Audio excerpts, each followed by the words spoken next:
One winter morning, a girl knocked on the door of a snow-covered farm. In her arms were two babies, and death was right behind her. No one knew why, not until the man opened the door. By the way, we noticed something small. Most people who watch these stories aren't actually subscribed to the channel. Maybe we get caught up in the moment, or just forget to hit the button. But your support truly helps us keep creating stories like this. If this story moved you, don't forget to like the video, share your thoughts in the comments, and subscribe to the channel. The sound of the wind was hitting the window like nails that morning. The sky was gray and silent, like someone throwing up emotions after years of holding back tears. Snow was sliding off the edge of the roof, erasing old tracks on the ground, while a man walked along the fence. He wasn't wearing gloves. The cold clinging to his skin didn't seem to bother him anymore. His shirt was worn out, his coat was slipping off his shoulders, but his eyes were still alive. Alert, like someone who doubts the sunrise every morning, old but sharp. The man's name was Elias Riedel. Everyone just called him Riedel because no one had ever been brave enough to get close. He lived alone, had been for a long time. He hadn't shown up in town since fall began. He hadn't been seen stepping anywhere but his own farm. But that morning, something inside him had started to stir, like an old, rusty door hinge. He didn't know why. Maybe it was just the way the wind blew. Or maybe, after all these years, he had heard a sound again. A sound. It was a human voice. Weak, tired, but laced with hope. "Sir, please." Riedel turned his head. At the edge of his yard, right in front of the iron gate, stood a child, almost knee-deep in the snow. She had a patched, dirty cloth wrapped around her. Her hair was messy, and she was barefoot on one side. In her hands, she held two small bundles. Shivering, moving bundles. One was whimpering softly, the other was quiet.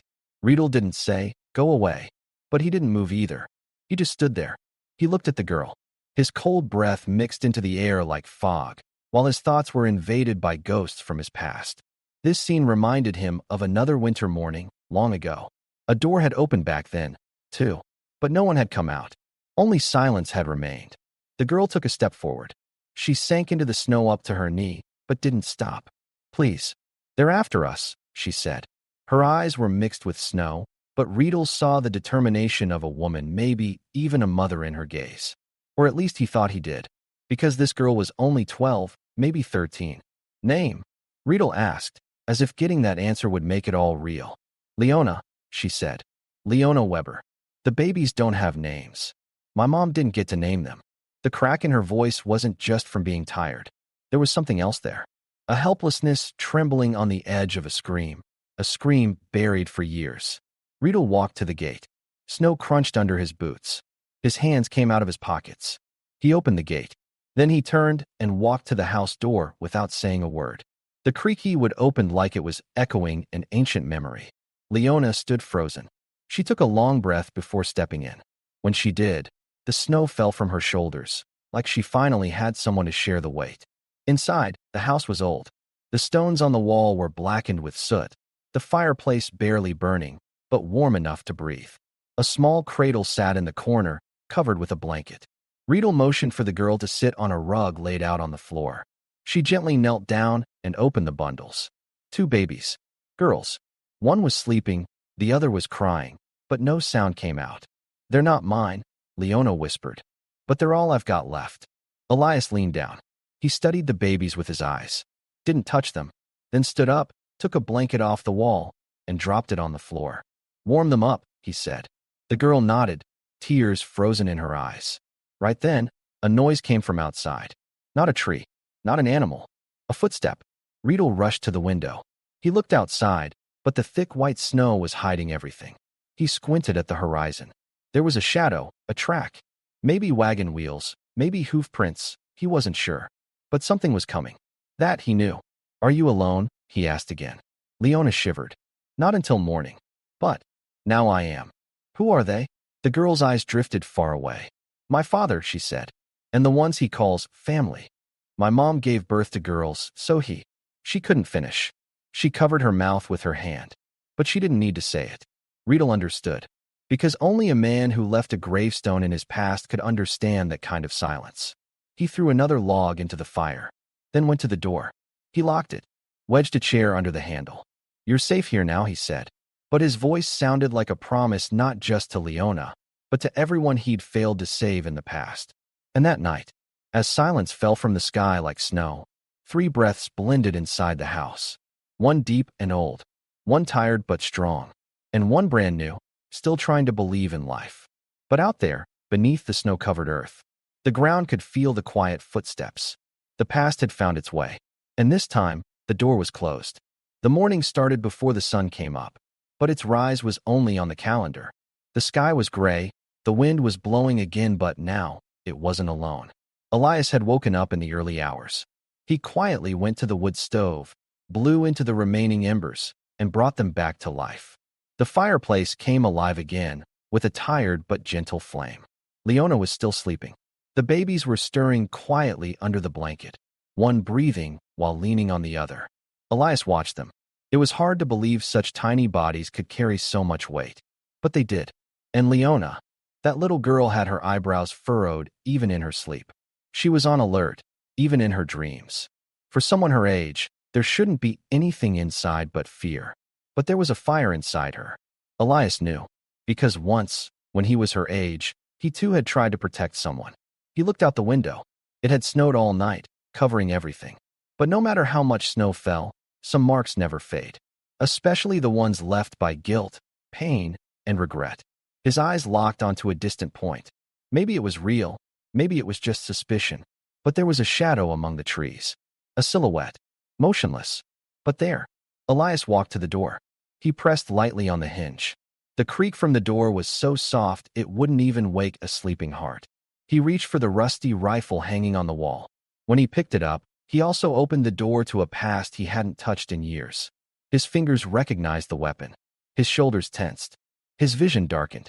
That quiet feeling of revenge only needed a single breath to come back to life. A voice came from behind. "Mr. Riedel?" Leona had woken up. She was rubbing her eyes, but her voice was calm. Elias turned around. The girl clutched the blanket in her hands a little tighter. "Are we leaving?" "No," Elias said. "We're staying. But we'll be ready." "Maybe no one will come," Leona said, hopeless but not really believing it herself. "Maybe," Elias said, but his eyes were still on the window. "But I don't trust coincidences." Leona looked down at one of the babies in her lap. One of them was coughing all night. The other is shivering. The cold is breaking them from the inside. Elias stood up. He pulled out an old but soft sweater from the cupboard. "This was mine. Now it's hers." Leona didn't say anything, but her hands trembled as she took the sweater and placed it over the baby. She moved them closer to the fireplace, sat down quietly. She reached her hands toward the fire, but her eyes landed on Elias's gun. "Have you ever shot someone?" she asked suddenly. Elias didn't answer. He placed the rifle on the table and simply said, "Only when I had no other choice." "If it were me, I would have shot," Leona said, staring into the flames. "That morning, when you opened the door, I wish I had something in my hand." In the girl's voice, Elias heard the voice of a woman, the voice of a child forced to grow up. Life pushes some people to grow too soon, and when it does, it breaks them like bending a young tree with wind. As the hours passed, Elias stepped outside into the yard. He checked around the fences, looked for tracks, and found them. Fresh prints, hoof marks. Not just one person, at least 2. But the tracks had been scattered on purpose, like someone didn't want to be seen. When he came back, he stopped right in front of the door. Leona was inside, asleep next to the babies. He looked at them, then quietly took a small box from his bag. He pulled out an old photograph, black and white, corners curled. A woman and a little girl. The woman's eyes looked like Leona's. Elias swallowed hard. By nightfall, the wind started speaking again. But this time, it wasn't howling. It was whispering. "They're coming," it said. "If not tomorrow, then the day after. But they're on their way."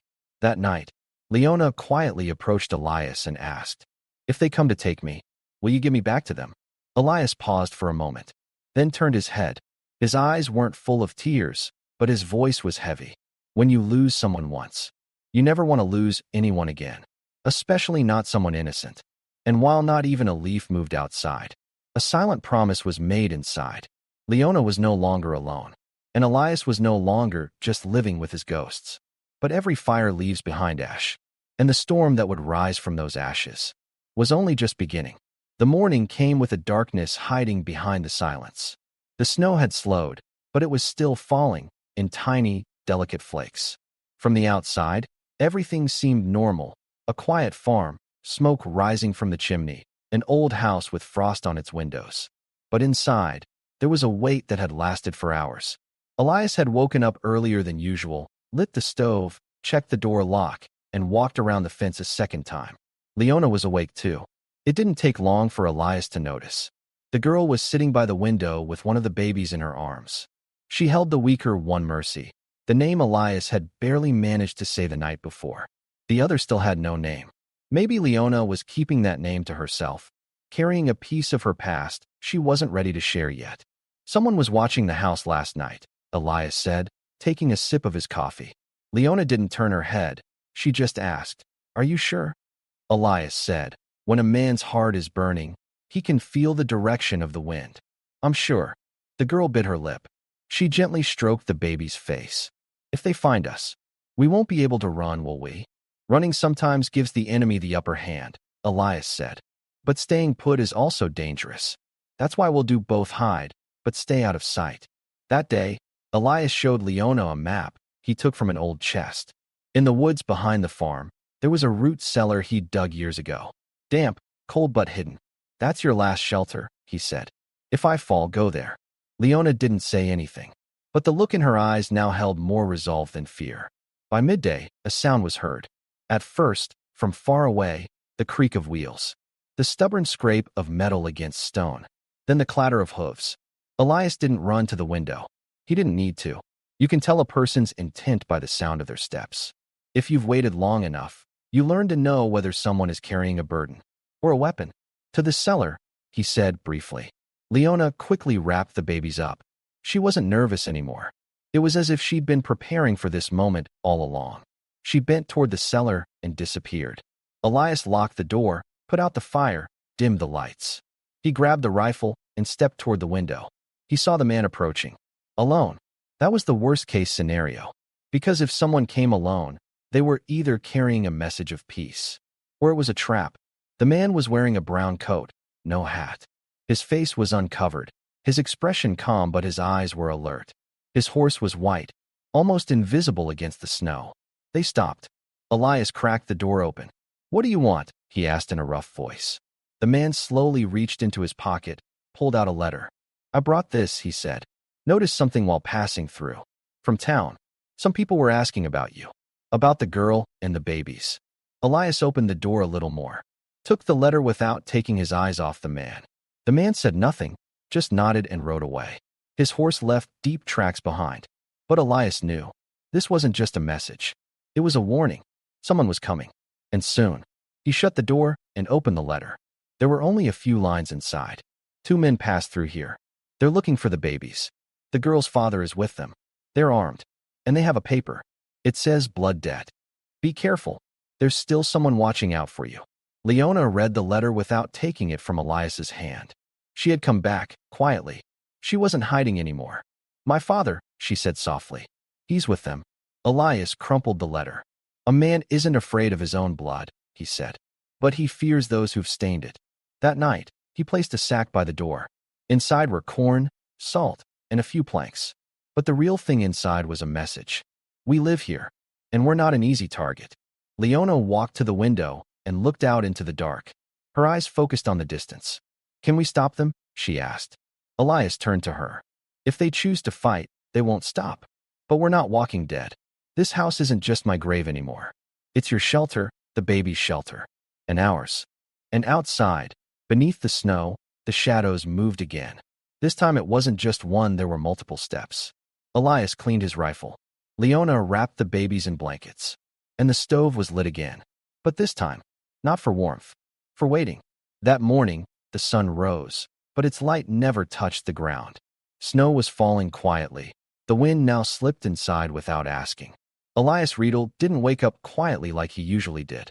That day, he hadn't woken up at all. He had waited, preparing for a battle he never agreed to in his sleep. His eyes were fixed on the ceiling. The weight of the rifle in his hands was no longer from the past, it belonged to the present. Leona was awake too, but this time, there was no fear in her eyes. She had quietly stoked the stove, warmed the milk, and fed the babies. Elias wasn't thinking anymore about how to tell her what to do. She was already doing what needed to be done. She wasn't focused on hiding, she was focused on defending. And the way a child her age carried such responsibility shook Elias a little more each time. By midday, the first silhouettes appeared. 5 shadows on the slope across from the house. One was on horseback. The others were on foot. All wore black coats. One of them was a nightmare burned into Elias's memory. Muscular, frowning, a broken cross tattoo on his right shoulder. Elias had left that man wounded in a fight years ago, and now he was back on the other side. "They're here," Elias said, stepping toward the window. "But they'll talk first. Cowards like to talk." Leona pulled the blanket tighter over the babies. The cellar door was open, but Elias hadn't told her to use it this time. Leona was staying with him, because she wasn't just someone who needed protection anymore. She was someone whose fate was being written, just like Elias. Elias walked to the door. He didn't put on a coat. With his shirt, his cracked hands, he opened the door carrying all of his age and passed on his shoulders. Standing in front of him were 3 men, 1 woman, and an old man. The woman and the old man stood toward the back. The one in the center was clearly the leader. "You must be Riedel," the man said. His voice was calm, but the hate inside it wasn't hidden. "We're looking for a family that went missing." Elias didn't bow his head or change his expression. "If you're family, you don't search. You protect." The man smiled, only with his lips, not with his eyes. He reached under his coat to his belt. "The girl took my brother's child. Their blood is ours." "Their blood is clean," Elias said. "What's dirty is the one who wants to kill them." His hand was still resting on the barrel of his rifle. The man stepped forward. "Give us the girl and the babies. We'll turn a blind eye and forget you." Leona stepped forward silently from inside. She was holding one of the babies in her arms. The other shifted restlessly in the cradle. The man looked at her. His expression changed for a moment. "Leona," he said. "My daughter." Leona raised her head. There was no trace of childhood or mercy in her eyes. "You're not my father," she said. The man's face tensed. He pointed to the tattoo on his shoulder and growled. "You carry our name. We put the woman who gave birth to you in the ground. You're next." Those words tore open an old wound in Elias's heart. There was a time he had never forgiven himself for being too late. Now, this time, he had sworn he wouldn't be. "Leave before I point my rifle at you," Elias said, his voice like steel. "You won't," the man said. But at that moment, Leona turned and shut the cellar door. The sound of it sliced through the silence of the snow. "This house isn't empty anymore," Elias said. "This isn't a graveyard. This is a home for people who want to live." The man reached for his gun, but Elias was faster. The rifle's shot echoed through the valley. The bullet hit the mud right by the man's feet. A warning, but another man fired back. The bullet grazed Elias's shoulder. Blood splattered. Leona screamed, but Elias didn't stumble. He raised his rifle again. This time he aimed, but he didn't kill. He targeted the man's gun arm, and the bullet hit. The man's scream echoed off the mountains. The others pulled back, but their faces showed more shock than fear. Because the man in front of them wasn't just a farmer. He was someone who had come back from the grave. Leona ran inside. She grabbed Elias's arm. "We need to go," she whispered. Elias shook his head. "No, no more running. This is our home now." As the footsteps outside slowly faded away, Elias closed the door. But inside, the real fight was just beginning. Because blood had been spilled. And blood always comes back. Night fell. But the darkness wasn't just something that came down from the sky. That night, the darkness that settled over Elias Riedel's house was the kind that covers a person's soul. Silent, patient, and the kind that stares death right in the eye. Elias was crouched by the door, wrapping his dried, bloody arm with a cloth. The bullet had only grazed him, but his body was old, tired. Every step he took carried another piece of his past. Inside, Leona had rewrapped the babies and brought them down to the cellar again, but this time, she left the hatch open. Not to escape, she said. To defend. It was clear now what everything meant. This house wasn't a fortress, but it was a home. And homes, if there's love inside, stand against anything that comes from the outside. Close to midnight, the first crack was heard. From the back. Elias didn't go to the window this time. He didn't need to. His ears were enough. You don't need eyes to recognize the weight of footsteps. For men walking on snow. Slow, certain. Rifles in hand. Leona turned to Elias. The man who brought me here wasn't my uncle. He was my father. My real father. But he wasn't married to my mother. They said she was cursed for giving birth to twins. The whole village. The whole family. They came that night to kill her. And he opened the door for them. Elias's eyes glinted in the dark. Sometimes you open a door, and it's not just the wind that comes in. It takes something from inside you too. I watched from under the door that night, Leona said. Her ankles were soaked in blood. Her voice was cold and steady, but her eyes were full. When they buried her and left, I dug her out of the snow with my own hands. Then I took the babies. I had nowhere to go, but I saw smoke in the sky. It was the smoke from your house. Elias bowed his head. So that's why I recognized you. You didn't recognize me, Leona said. You recognized yourself. The part of you you've been hiding. At that moment, glass shattered. A rock had come through the back window. Then a shout followed. Give us the girl. This isn't just about you anymore. This blood is our cause. Elias dropped down beside the window. He aimed his rifle, held his breath, waited. As a second shadow approached the glass, he pulled the trigger. The glass exploded. A silhouette stumbled back. Shouts rose up. Then 3 gunshots. The front of the house was peppered with bullets. But Elias was still standing strong. Leona had only half closed the cellar hatch. The babies were sleeping, unaware of the battle flowing through their dreams. And that innocence gave Leona even more strength. They don't just want me. They want to kill my mother's memory too, she said. Elias closed his eyes. They took my daughter the same way. There was a short silence. There was a prisoner. Years ago, I captured him. Quiet, weak-looking. But he had powerful men. And while I was transporting him, my daughter was alone at school. They didn't come to our home. They went to the school. And Elias was swallowing his words. His throat was knotted.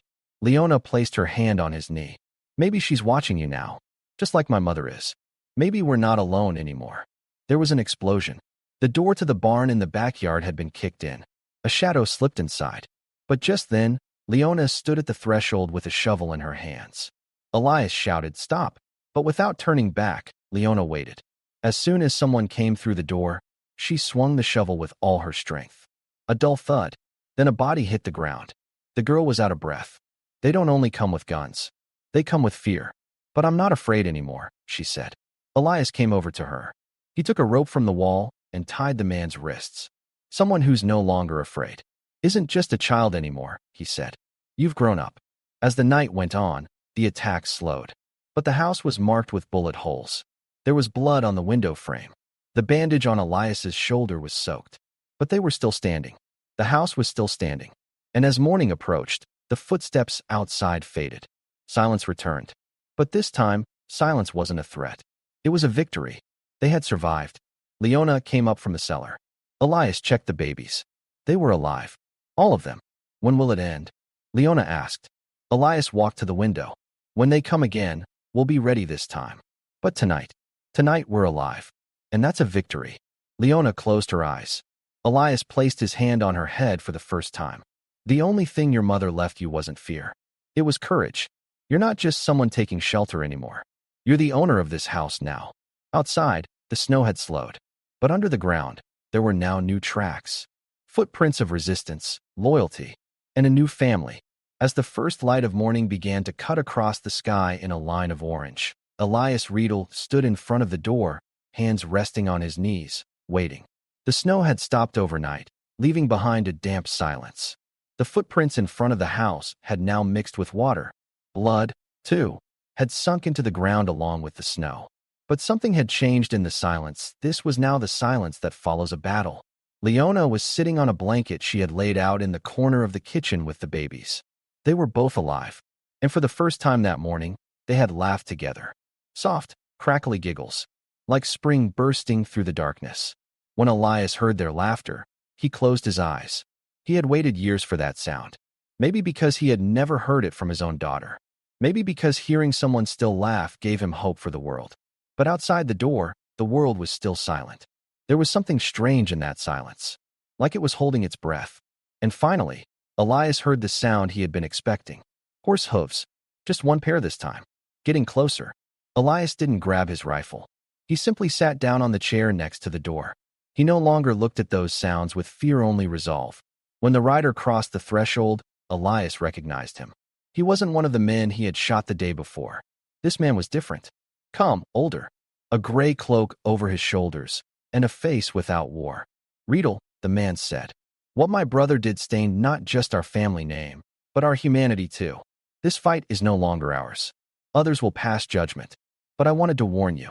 Blood calls to blood, and there are still those on this land who believe in injustice. Elias said, I just want enough peace on this land for children to grow. The man bowed his head. Is the girl okay? Elias turned around. Leona was standing in the doorway now. She didn't look small anymore. Her eyes were as firm as a woman's, and as calm as a mother's. I don't want to just say I'm okay anymore, she said. I want to live, without fear, free from chains that don't belong to my past. The man looked at her for a long time. Then he turned back to Elias. They'll grow too big to hide. What then? Elias took a deep breath. Then we'll put a table out in the yard of this house. And there will be games played here. Birds flying. Not guns words will speak. Maybe I won't succeed, but I'll try. The man nodded. Hearing that might not be enough. But I'm glad it was you who found them. He turned his horse and rode away. Leona stepped up beside Elias. Is it over? No, Elias said. But what needs to begin has begun. That day, they sat together by the stove. Elias pulled out a small box from the chest in the corner. Inside was a chain from years ago. At the end hung a small, rusty medal. My daughter always kept this. She wore it around her neck when she became a teacher. To her, it was a symbol of victory. Leona took the medal in her hand. The writing on it had faded, but its meaning still felt alive. It's yours now, Elias said. This house too. This story as well. By evening, Elias went to the barn. Leona cleaned the house. She covered the bullet holes with cushions, sewed curtains, fed the babies. But she didn't do it like someone just taking shelter anymore. She did it like someone who was living. That night, while Elias stood by the window looking out, Leona came up beside him. If this is ours now, she said, then no more fear, no more hiding, only living. Elias turned to her. He smiled. For the first time, the weight of years still rested on his face. But this smile was the kind worn by a man willing to carry it all. Yes, he said, there's living, and it starts with you. Outside, snow had started falling again. But this time, not as a shroud, as hope. The wind still blew, but the sound it carried was no longer death. It was life itself. And inside, warmed by the stove, a man, a girl, and two babies began to weave a new life from the ashes of the past. We're just a few steps away from reaching our first 1,500 subscribers, our growing family. From the bottom of our hearts, thank you to everyone who's brought us this far. With your support, we grow stronger with every story. If you haven't subscribed yet, now is the perfect time.